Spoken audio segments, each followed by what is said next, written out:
बिस्मिल्लाहिर्रहमानिर्रहीम। शुरू करता हूँ रब्बे जलील के बाबरकत नाम से जो बड़ा मेहरबान निहायत रहम करने वाला है। मेरा नाम डॉक्टर यासिर खान है सिटी कॉलेज से, और आज जिस टॉपिक को मैंने डिस्कस करना है वो है लेवल्स ऑफ बायोलॉजिकल ऑर्गेनाइजेशन।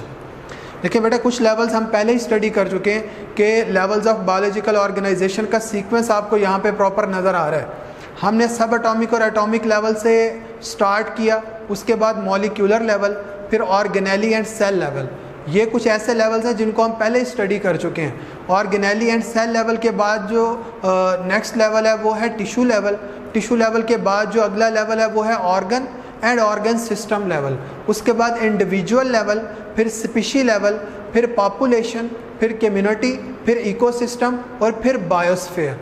ये हैं कुछ लेवल्स ऑफ बायोलॉजिकल ऑर्गेनाइजेशन। और आज जिस लेवल से हमने स्टार्ट करना है वो है टिश्यू लेवल। बेटा, हमने टिश्यू लेवल से स्टडी करना है। लेवल ऑफ बायोलॉजिकल ऑर्गेनाइजेशन में जो हमारा लेवल है वो है टिश्यू लेवल। सेल्स हमेशा जो है वो आपस में अकॉम्प्लिश्ड होके, सेल आपस में असेंबल होके टिश्यू बनाते हैं। और इस स्लाइड के अंदर आपको दो पॉइंट सबसे पहले नज़र आ रहे हैं। यूनिसेलुलर ऑर्गेनिजम्स की अगर हम बात करें तो उनकी जो एंटायर बॉडी होती है वो एक सेल के ऊपर मुश्तमिल होती है। इसका मतलब है टिश्यू लेवल जो है वो यूनिसेलुलर ऑर्गेनिजम्स के अंदर क्या होगा, एब्सेंट होगा। मल्टी सेलुलर ऑर्गेनिजम्स की अगर हम बात करें तो मैंने मल्टी सेलुलर ऑर्गेनिजम्स के अंदर टिश्यू को डिफाइन किया हुआ है कि group of similar sales are organized into loose sheets or bundles performing the similar functions. These are called as the tissues. तो हम कहते हैं कि जो सिमिलर सेल्स होते हैं वो आपस में असेंबल होकर एक पर्टिकुलर फंक्शन परफॉर्म कर रहे होते हैं, उसको हम टिश्यू का नाम देते हैं। जैसे कि एग्जांपल में मैंने एनिमल्स और प्लांट टिश्यूज़ की आपको स्लाइड में नज़र आ रही होगी। मस्कुलर टिश्यूज़, देखिए मसल्स का काम क्या होता है, कॉन्ट्रैक्शन और रिलैक्सेशन करवाना। मस्कुलर टिश्यूज़ का काम है हमारे मसल्स को कॉन्ट्रैक्ट करवाना और रिलैक्स करवाना। ग्लैंडुलर टिश्यूज़, ग्लैंडुलर टिश्यूज़ ऐसे टिश्यूज़ हैं जिनका काम है सिक्रीशन करवाना। किस चीज़ की सिक्रीशन, हार्मोन की सिक्रीशन। हार्मोन क्या है, एक ऑर्गेनिक कंपाउंड है, केमिकल कंपाउंड है, ठीक है, उनकी सिक्रीशन करवाना। ऐसे ही मैंने कुछ प्लांट्स की भी एग्जांपल लिखी हुई है। प्लांट्स के अंदर मैंने कुछ बेसिक एग्जांपल लिखी, जैसा कि जाइलम टिश्यू है। जाइलम टिश्यू का काम क्या होता है, कंडक्शन ऑफ वाटर करवाना। इसी तरह से फ्लोएम टिश्यू है। फ्लोएम टिश्यू का काम क्या होता है, ट्रांसलोकेशन ऑफ फूड करवाना, ट्रांसलोकेशन ऑफ सोल्यूट्स करवाना, शुगर जिसके बारे में आपने पढ़ा हुआ है। तो ये कुछ टिश्यू की एग्जांपल है कि सेल्स जो है वो आपस में असेंबल होके सिमिलर सेल्स और एक पर्टिकुलर स्ट्रक्चर बना लेते हैं जिसको हम टिश्यू का नाम देते हैं, और वो एक पर्टिकुलर फंक्शन परफॉर्म कर रहा होता है। देखिए एनिमल्स के अंदर जो है आपको 4 बेसिक टाइप्स ऑफ टिश्यूज़ की स्लाइड यहाँ पे नज़र आ रही होगी। सबसे पहले कनेक्टिव टिश्यू। देखिए दूसरी जो एग्जांपल मैंने लिखी हुई है, टाइप लिखी हुई है, वो है एपिथेलियल टिश्यू। तीसरी जो टाइप लिखी हुई है वो है मस्कुलर टिश्यू, और फोर्थ जो टाइप लिखी हुई है वो है ग्लैंडुलर टिश्यू। देखिए ये मौजूद कहाँ कहाँ पे होते हैं। कनेक्टिव टिश्यू जो है वो हमारी बोन और कार्टिलेज के लेवल पर मौजूद है। एपिथेलियल टिश्यू, जितनी हमारी बॉडी की सर्फेसिस होती हैं, टॉप सर्फेस है, वो सारी की सारी जो है वो एपिथेलियल टिश्यू से कवर्ड हुई होती है। Muscular tissue, muscular tissue present होते हैं हमारे बॉडी के अंदर। 3 टाइप्स ऑफ मसल्स हैं, स्मूथ मसल्स हैं, इसी तरह से स्केलेटल मसल्स हैं, इसी तरह से कार्डियक मसल्स हैं, वहाँ पर मौजूद हैं। और ग्लैंडुलर टिश्यू कहाँ पर मौजूद है, ग्लैंड्स के लेवल पर। देखिए मैं आपको मज़ीद बताता हूँ कि ये ग्लैंड्स बेसिकली होते क्या हैं अपनी अगली स्लाइड के अंदर। देखिए यहाँ आपको लेवल्स ऑफ बायोलॉजिकल ऑर्गेनाइजेशन में जो स्लाइड नज़र आ रही है उसमें 3 टाइप्स ऑफ मस्कुलर टिश्यूज़ बताए हुए हैं। स्केलेटल मसल्स बताए हुए हैं, इसी तरह से कार्डियक मसल बताए हुए हैं, स्मूथ मसल्स बताए हुए हैं। हमारा जो एंटायर स्केलेटन है वो बोन से मिलके बना हुआ है। अब वो जो बोन्स हैं उनके अराउंड जो मसल्स होते हैं उन्हें हम स्केलेटल मसल्स का नाम देते हैं। स्मूथ मसल्स कहाँ पे प्रेजेंट होते हैं, जितने हमारे ऑर्गन्स हैं, जैसा कि आप स्टमक को देखें, जैसा कि आप लिवर को देखें, जैसा कि आप एसोफेगस को देखें, आप अपने इंटेस्टाइन्स को देखें, यहाँ पर जो है वो जो मसल्स मौजूद होंगे, ब्लड वेसल्स हैं, वहाँ पर जो मसल्स मौजूद हैं वो स्मूथ मसल्स हैं। कार्डियक मसल्स कहाँ पर मौजूद है, हार्ट के लेवल पर कार्डियक मसल्स मौजूद होते हैं। ये हमारी 3 जो कैटेगरीज हैं मसल्स की, मैंने उनके बारे में बताया। इसके अलावा जो ग्लैंडुलर टिश्यू हैं उनके बारे में आपको बताता हूं कि ग्लैंड्स जो है वो 2 तरह के हैं। कुछ एंडोक्राइन ग्लैंड्स हैं और कुछ एक्सोक्राइन ग्लैंड्स हैं। जो एंडोक्राइन ग्लैंड्स हैं इन्हें हम कहते हैं these are actually the ductless glands, जिनकी अपनी कोई डक्ट्स नहीं होती। फिर आखिर ये अपनी सिक्रीशंस को कहाँ पे भेजते हैं, आपने पढ़ा हुआ है मैट्रिक के अंदर कि जो एंडोक्राइन ग्लैंड्स होते हैं वो अपनी सिक्रीशंस को they directly pour their secretions into the blood के अंदर भेजते हैं, and from the blood these actually secretion reach towards the target tissues, और अपने टारगेट टिश्यूज की तरफ जाती हैं। जैसा कि मैं कुछ एंडोक्राइन ग्लैंड्स की बात करूं तो आपने पढ़ा हुआ है पिट्यूटरी ग्लैंड। एक्सोक्राइन ग्लैंड्स कौन से हैं? वो तमाम ग्लैंड्स जो डाइजेशन में हेल्प करवा रहे होते हैं उन्हें हम एक्सोक्राइन ग्लैंड्स का नाम देते हैं। जैसा कि आप लिवर को देख लें, जैसा कि आप पैंक्रियाज को देख लें, ये हमारे कुछ एक्सोक्राइन ग्लैंड्स हैं जो अपनी कुछ सिक्रीशंस की वजह से डाइजेशन में हेल्पफुल करवा रहे होते हैं। अब देखिए कुछ ऐसे भी ग्लैंड्स मौजूद होते हैं जो डुअल नेचर के होते हैं, वो तमाम ग्लैंड्स जो हार्मोनल सिक्रीशन भी करवाएं और साथ में वो एंजाइम की सिक्रीशन करवा के डाइजेशन में भी हेल्प आउट करवा रहे हो, तो उन्हें हम कहते हैं डुअल ग्लैंड। जैसा कि मैं एक की एग्जांपल दूं तो वो पैंक्रियाज है। तो इस स्लाइड के अंदर आपको कुछ ग्लैंडुलर टिश्यूज नज़र आ रहे हैं और उसकी दो टाइप्स भी नज़र आ रही हैं, और साथ में आपको नीचे जो स्लाइड नज़र आ रही है वो है जाइलम और फ्लोएम की, जिसमें दिखाया हुआ है कि जाइलम जो है वो ट्रांसलोकेशन ऑफ वाटर में इन्वॉल्व है और जो फ्लोएम है it is involve in the translocation of food. बेटा ये जो स्लाइड नज़र आ रही है आपको, इसमें जो है हमारे बोर्ड का एक इंपॉर्टेंट डिफरेंस दिया हुआ है सेल और टिश्यू में क्या फ़र्क होता है। देखिए सेल भी हम पढ़ चुके हैं कि cell is actually the basic unit of life. Tissue क्या होता है? सेल्स जो है वो सिमिलर सेल्स आपस में असेंबल होते हैं और असेंबल होने के बाद एक पर्टिकुलर स्ट्रक्चर बना देते हैं जिसको हम क्या नाम देते हैं? टिश्यू का नाम देते हैं। लेकिन टिश्यू जो है वो बेसिकली एक पर्टिकुलर फंक्शन परफॉर्म कर रहा होता है। तो मैंने दोनों का कंपैरिजन लिखा हुआ है। सबसे पहला कंपैरिजन लिखा, cell is the smallest structural and the functional unit of organism. Life भी कह सकते हैं, ऑर्गेनिज्म भी कह सकते हैं। टिश्यू क्या है? Tissue is any distinct type of material of which plants and animals are actually made, consisting of specialized cells and their products। तो ये है टिश्यू। दूसरा जो डिफरेंस लिखा हुआ है कि जो सेल है वो यूनिसेलुलर ऑर्गेनिजम्स के अंदर भी प्रेजेंट होगा और मल्टी सेलुलर ऑर्गेनिजम्स के अंदर भी मौजूद होगा सेल जो होता है। अगर आप टिश्यू की बात करें तो मैंने स्टार्ट में ही आपको बताया था कि जो यूनिसेलुलर ऑर्गेनिज्म होते हैं उनके अंदर टिश्यू लेवल ऑर्गेनाइजेशन नहीं होती। इसका मतलब ये है कि जो टिश्यू है it found only in the multi cellular organism. अब जो तीसरा डिफरेंस मैंने लिखा हुआ है कि a collection of similar types of cells form tissue, यानी कि एक जैसे सेल्स जब आपस में कंबाइन करते हैं तो क्या बना देते हैं? टिश्यू बना देते हैं। लेकिन जब काफ़ी सारे टिश्यूज़ आपस में मिल जाते हैं तो वहाँ से क्या बन जाएगा? ऑर्गन बन जाएगा। लास्ट में मैंने एग्जांपल लिखी हुई है कि सेल की एग्जांपल क्या है? यूकैरियोटिक सेल है, प्रोकैरियोटिक सेल है। टिश्यू के एग्जांपल के अंदर मैंने अभी पीछे कुछ आपको बेसिक टाइप्स बताई एनिमल्स के अंदर टिश्यू की, यहाँ पर मैंने कुछ और लिखी हुई है। कनेक्टिव टिश्यू है, वेस्कुलर टिश्यूज़ हैं, एपिथेलियल टिश्यूज़ हैं। तो ये जो है वो कुछ टिश्यूज़ की एग्जाम्पल्स हैं।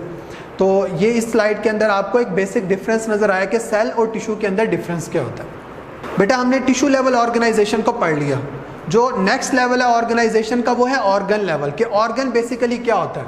अभी पीछे मैं आपको टिश्यू और सेल के डिफरेंस में बता रहा था कि जब डिफरेंट टिश्यूज आपस में असेंबल होते हैं तो मिलके क्या बना देते हैं? एक ऑर्गन जो कि एक पर्टिकुलर फंक्शन परफॉर्म कर रहा होता है। तो व्हाट इज़ ऑर्गन? आपसे पूछा जा सकता है बोर्ड के अंदर कि व्हाट इज़ ऑर्गन। तो उसको सबसे पहले मैंने डिफाइन किया कि ऑर्गन बेसिकली है क्या, कि different tissues having the related functions assemble together in a structure to carry out its function with greater efficiency. तो डिफरेंट टिश्यूज जब आपस में मिल जाते हैं तो मिलने के बाद जो एक स्ट्रक्चर बना रहे होते हैं और वो जो स्ट्रक्चर एक पर्टिकुलर फंक्शन परफॉर्म कर रहा होता है उसको हम क्या नाम देते हैं? That is actually called as the organ. Organ के बारे में आप पहले भी पढ़ चुके, एक लाइन हमने पढ़ी थी ऑर्गेनेली के अंदर कि organelles are actually analogous to organ. ठीक है, एग्जाम्पल में देखें काफ़ी सारी एग्जाम्पल हैं, आप उनके फंक्शंस भी लिख सकते हैं। लेकिन याद रखिएगा ऑर्गन एंड ऑर्गन सिस्टम हमारे बोर्ड में लॉन्ग क्वेश्चन में पूछा जाता है। तो जो एग्जाम्पल हमारी बुक में मौजूद है हम उसी एग्जाम्पल को लेके उसको एलेबोरेट भी करते हैं। लेकिन काफ़ी सारी एग्जाम्पल है, एग्जाम्पल आप कोई भी दे सकते हैं, जैसा कि किडनी एक ऑर्गन है, लंग एक ऑर्गन है। ठीक है, देखिए लंग्स का फंक्शन क्या होता है? It is involve in the oxygenation of our blood. हमारे ब्लड के अंदर ऑक्सीजन को पहुंचाना किसका काम है? लंग्स का काम है। किडनी का काम क्या है? होम्योस्टेसिस में इन्वॉल्व है किडनी। किडनी का काम जो है it is also involve in the formation of urine. Urine बनाने के अंदर किडनी इन्वॉल्व है। जो हमारी बुक में एग्जाम्पल है वो है स्टोमिक की। स्टोमिक क्या होता है? स्टोमिक एक ऑर्गन है। स्टोमिक का काम क्या होता है? Stomach is involve in the digestion of food. देखें ऑर्गन जो है वो कोई भी एक ऐसा स्ट्रक्चर है जो डिफरेंट टिश्यूज से मिलकर बना हुआ। अभी हम स्टोमिक की एनाटॉमी देखते हैं तो हमें अंदाजा होगा कि ये किस तरह से डिफरेंट टिश्यूज से मिलकर बना हुआ है। तो ऑर्गन के डिटेल में जाने से पहले इसके साथ जो दूसरी टर्म है वो है ऑर्गन सिस्टम की।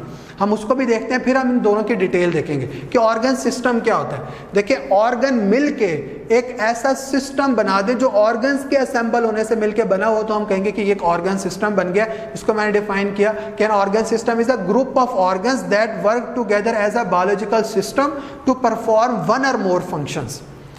Each organ does a particular job in the body. हर जो ऑर्गन होता है उसका एक खास काम होता है हमारे जो बॉडी है उसके अंदर, and is made up of the distinct tissues, नुमाया टिश्यूज से मिलके बने हुए, डिफरेंट टिश्यूज से मिलके बने हुए। जैसा कि मैंने सिस्टम्स की एग्जांपल में लिखा, डाइजेस्टिव सिस्टम, जिसका काम क्या होता है, हमारी बॉडी के अंदर फूड की डाइजेशन करवाना। जो कुछ हम खा रहे हैं, ठूंस रहे हैं, उसको डाइजेस्ट करवाना हमारी बॉडी में काम किसका होता है, डाइजेस्टिव सिस्टम का काम होता है। तो इस स्लाइड के अंदर मैंने आपको ऑर्गन की एग्जाम्पल, ऑर्गन सिस्टम क्या होता है उसकी एग्जाम्पल के बारे में बताया। देखिए, ऑर्गन लेवल क्या है, मैंने आपको बताया कि ये जो है वो प्रॉपर लॉन्ग है, तो हमने ऑर्गन को डिफाइन करना है, उसकी एग्जाम्पल लिखनी है, ऑर्गन सिस्टम को डिफाइन करना है, उसकी एग्जाम्पल लिखनी है, और फिर हमने उस जो एग्जांपल को हमने लिखा उसको डिटेल में बताना है, जो कि हमारी बुक में बताया हुआ स्टोमिक क्या है। स्टोमिक जो है वो मौजूद कहाँ पे होता है, stomach is situated below the diaphragm on the left side. Left side पर डायफ्राम क्या होता है, फ्लोर ऑफ चेस्ट कैविटी, हमारी चेस्ट है उसका जो फ्लोर है उसको हम डायफ्राम का नाम देते हैं। डायफ्राम हमारे ट्रंक को दो हिस्सों में डिवाइड कर देता है। जो अपर पार्ट होता है उसको हम नाम दे रहे होते हैं, it is actually the thorax. Diaphragm से लोअर पार्ट जो होता है उसको हम एब्डोमेन का नाम दे रहे होते हैं। तो मैंने आपको बताया कि जो स्टोमिक है वो कहाँ पर मौजूद है, लेफ्ट साइड के ऊपर है, और कहाँ पर मौजूद है, डायफ्राम से हम कहते हैं बिलो मौजूद है। किसके अंदर फिर मौजूद होगा, एब्डोमेन के अंदर मौजूद होगा। It is an elastic muscular bag, muscular है यानी मसल से मिलकर बना हुआ है। अब आप बताएं कौन से मसल्स होंगे, स्मूथ मसल्स होंगे, इलास्टिक है यानी कि जितना मर्जी हम ठूंसे जा रहे हैं, ये बेसिकली क्या है, एक्सपेंड कर रहा है अपनी कैपेसिटी के मुताबिक थोड़ा थोड़ा, तो एक्सपेंड करता जा रहा है। साथ ही मैंने लिखा कि ये स्टोर भी करता है फूड को डाइजेस्ट भी करवाता है। लेकिन याद रखिएगा, stomach is involve in the digestion of protein content of our food. Protein की सिर्फ डाइजेशन करवाता है, और वो भी पार्शियल डाइजेशन करवाता है हमारे प्रोटीन की, और साथ साथ ना फूड को स्टोर भी कर रहा है, डिसकंटिन्यूअस फीडिंग करवा रहा है। यानी कि आप खा रहे हो, एक आपकी बॉडी के अंदर जो एहसास पैदा हो गया कि आपका पेट भर गया, वो बेसिकली स्टोमिक करवा रहा है कि डिसकंटिन्यू करवा रहा है आपकी फीडिंग को। साथ ही मैंने लिखा it also partially digest the food. Stomach की एनाटॉमी भी हम देखते हैं। पहले हम देखते हैं स्टोमिक के अंदर जो है वो कौन कौन सी लेयर्स मौजूद हैं टिश्यूज़ की। स्टोमिक के अंदर 3 तरह की टिश्यूज़ की लेयर मौजूद है। सबसे पहले मस्कुलर टिश्यू है। मस्कुलर टिश्यू जो यहाँ पर मसल्स मौजूद हैं वो स्मूथ मसल्स हैं। स्मूथ मसल्स का अरेंजमेंट जो यहाँ पे आपको नजर आएगा, वो इनर जो मसल्स पड़े हुए हैं वो सर्कुलर नजर आएंगे, और जो बाहर पड़े हुए हैं वो लॉन्गिट्यूडनल मसल्स नजर आएंगे आपको। जो दूसरी तरह के यहाँ पे टिश्यूज मौजूद हैं वो है ग्लैंडुलर टिश्यूज। और ग्लैंडुलर टिश्यूज का यहाँ पे काम क्या है, ग्लैंडुलर टिश्यूज का काम यहाँ पर जो है वो गैस्ट्रिक जूस की प्रोडक्शन करवाना है, लेकिन एक हार्मोन के रिस्पॉन्स में करवाना है। उस हार्मोन का नाम है गैस्ट्रिन। ठीक है, ग्लैंडुलर टिश्यूज है, इसका मतलब है किसी भी हार्मोन की सिक्रीशन के अंदर इन्वॉल्व है, तो वो गैस्ट्रिन है। इसकी डिटेल चैप्टर 12 में मौजूद है। लास्ट में एपिथेलियल टिश्यूज हैं, और एपिथेलियल टिश्यू का काम क्या होता है, स्टोमिक की इनर लाइनिंग को और आउटर लाइनिंग को प्रोटेक्ट करवाना। मैंने आपको पहले ही बताया था कि जितनी हमारी बॉडी की सर्फेसिस होती है ना, वहाँ पे एपिथेलियल टिश्यूज मौजूद होते हैं। तो ये स्टोमिक के अंदर 3 तरह के टिश्यूज हैं, हमारी बुक में भी बताए हुए हैं, तो उनको मैंने डिस्कस किया कि इनका रोल क्या होता है और ये 3 कौन सी कैटेगरीज के टिश्यूज मौजूद होते हैं। देखिए बेटा, इस स्लाइड के अंदर आपको स्टोमिक की एनाटॉमी नजर आ रही है कि स्टोमिक के अगर आप अपर एंड को देखें तो एसोफेगस नजर आ रहा है। यहीं पे जो स्फिंक्टर मौजूद होता है उसको हम कार्डियक स्फिंक्टर का नाम देते हैं। इसके बाद आपको फंडस ऑफ स्टोमिक नजर आ रहा है। वैसे ये जो डायग्राम है वो चैप्टर 12 में मौजूद है, तो लेकिन याद रखिएगा जब लॉन्ग आता है तो हमें ये डायग्राम जो है वो बनाने की ज़रूरत है। इसके बाद आपको 2 तरह के कर्वेचर्स नज़र आ रहे हैं, कर्व नज़र आ रही है। जो बड़ी कर्व नज़र आ रही है उसको हम कह रहे हैं कि it is actually the greater curvature, और जो आपको छोटी कर्व नज़र आ रही है उसको हम कह रहे हैं it is actually the lesser curvature. इसके अलावा मसल्स मौजूद हैं, स्मूथ मसल्स होते हैं जो कि इनर सर्कुलर है और आउटर लॉन्गिट्यूडनल है। दूसरे एंड के ऊपर आप देखें तो आपको पाइलोरस एंड नज़र आता है, और यहाँ पे जो स्फिंक्टर मौजूद होता है वो पाइलोरिक स्फिंक्टर होता है। और पाइलोरिक स्फिंक्टर जो है वो फूड की मूवमेंट को कंट्रोल करवा रहा होता है from the stomach to the duodenum. Cardiac sphincter का काम क्या होता है? मूवमेंट ऑफ फूड को कंट्रोल करवाना from the oesophagus into the stomach. तो ये कुछ स्फिंक्टर्स मौजूद हैं, हमने यहाँ पर जो है वो बेसिक चीज़ों को देखना है, क्योंकि ये जो है स्टमक वो चैप्टर 12 के अंदर मौजूद है, लेकिन क्योंकि ऑर्गन में आ गया और एग्जाम्पल में भी स्टमक है तो डायग्राम जो है इसकी बनाना बहुत ज़रूरी है। तो आपने बेसिक लेबलिंग करनी है, ज़्यादा डिटेल में नहीं जाना, आपने सिर्फ इसके टिश्यूज़ को लेबल करना है, एपिथेलियल टिश्यूज़ कौन से हैं, मस्कुलर टिश्यूज़ कौन से हैं, ग्लैंडुलर टिश्यूज़ कौन से हैं, और इसके अलावा आपने स्फिंक्टर्स को और आपने फंडस ऑफ स्टमक को मेंशन करना। देखिए बेटा, ऑर्गन्स, हम ऑर्गन्स के बारे में स्टडी कर रहे हैं। मैंने आपको ऑर्गन की डेफिनेशन बताई, एग्जाम्पल बताई, जो एग्जाम्पल बताई वो पहले एनिमल्स में बताई। एनिमल्स के अंदर हम अगर ऑर्गन की बात करें तो सबसे लार्जेस्ट जो ऑर्गन होता है वो स्किन होता है, सेकंड लार्जेस्ट ऑर्गन जो है वो लिवर है। इसी तरह से प्लांट्स के अंदर भी ऑर्गन्स मौजूद होते हैं। कौन कौन से ऑर्गन्स मौजूद होते हैं? The organ level of organisation is much less definite in plants, यानी कि ज़्यादा नुमाया नहीं है जैसा कि हमारे अंदर है। काफ़ी सारे ऑर्गन मौजूद हैं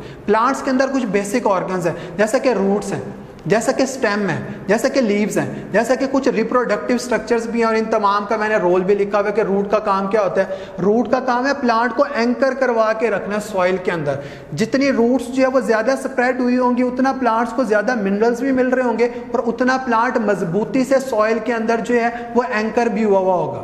इसके अलावा रूट्स का एक और काम भी है, स्टोरेज ऑफ फूड और procuring of water and mineral, यानी कि उसको एब्जॉर्ब करना और फिर उनकी ट्रांसलोकेशन करवाना। स्टेम का काम क्या है? जो प्लांट का अपराइट पोस्चर मेंटेन हुआ है ना, ये स्टेम की वजह से होता है। जैसे आप शूट का नाम भी दे रहे हो। लीव्स का काम क्या होता है? Leaves are the primary organs for the manufacturing of food. आपने पढ़ा हुआ है कि प्लांट्स जो है वो फोटोसिंथेसिस को कैरी आउट करवाते हैं अपनी खुराक खुद बनाने के लिए। इस वजह से हम कहते हैं कि प्लांट्स क्या है? ऑटोट्रॉफिक ऑर्गेनिजम्स है। वो किस बेस पे करवाते हैं? क्योंकि हम कहते हैं कि ये जो लीव्स है ना, ये इन्वॉल्व है फोटोसिंथेसिस के प्रोसेस के अंदर। रिप्रोडक्टिव स्ट्रक्चर इसके अंदर कौन से हैं? फ्लावर्स और other reproductive structures are involve in producing the next generation, जिसे हम रिप्रोडक्शन का नाम देते हैं। तो ये है कुछ रिप्रोडक्टिव स्ट्रक्चर और प्लांट के अंदर जो ऑर्गन्स मौजूद हैं। इस वजह से हम कहते हैं प्लांट के अंदर मच लेस डेफिनेट जो है वो ऑर्गन्स मौजूद होते हैं। तादाद में भी ज़्यादा नहीं है, ज़्यादा नुमाया भी नहीं।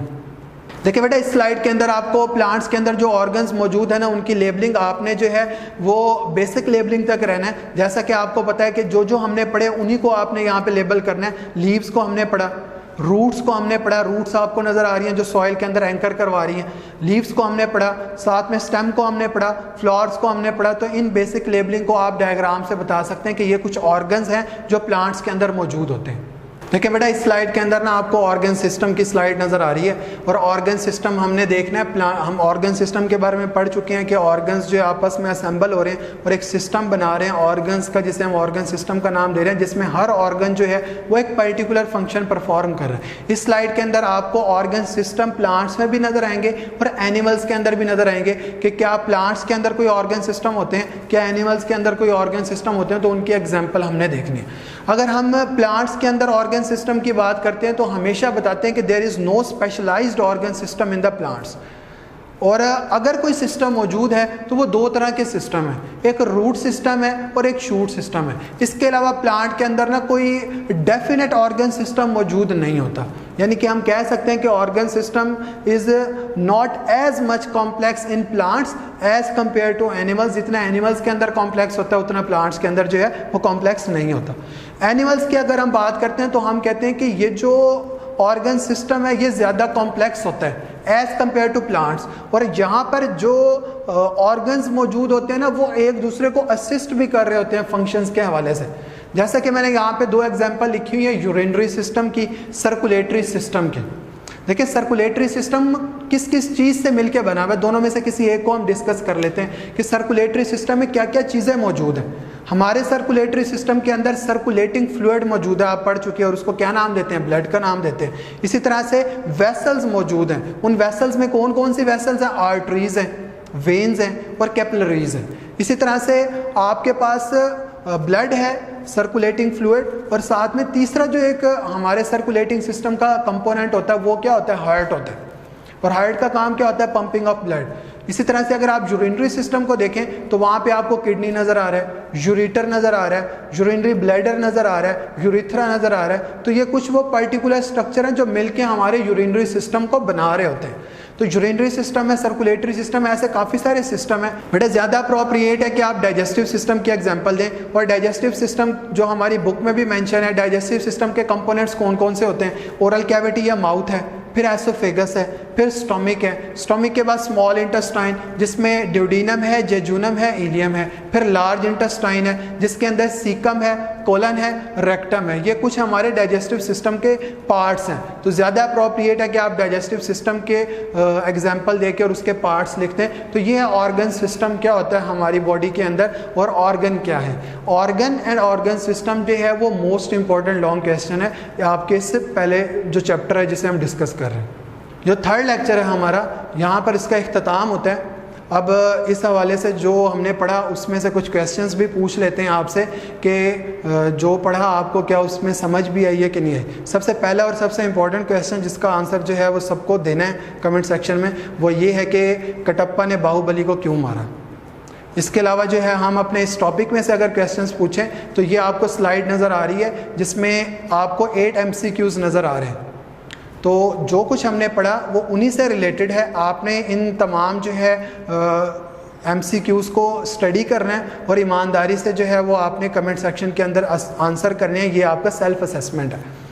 इसके अलावा आपने बेटा कोई भी क्वेश्चन पूछना है तो वो आप कमेंट सेक्शन के अंदर पूछ सकते हैं। उम्मीद करता हूँ कि जो मैंने आपको आज पढ़ाया वो आपको समझ आया होगा और जो बात आपको समझ नहीं आई वो आप कमेंट सेक्शन के अंदर पूछ सकते हैं। टीचर्स जो है वहाँ पे अवेलेबल है, इंशाल्लाह आपको जो है वो वहाँ पे बर वक्त आंसर मिलेगा। ठीक है बेटा, अपना ख्याल रखें। अल्लाह हाफ़िज़।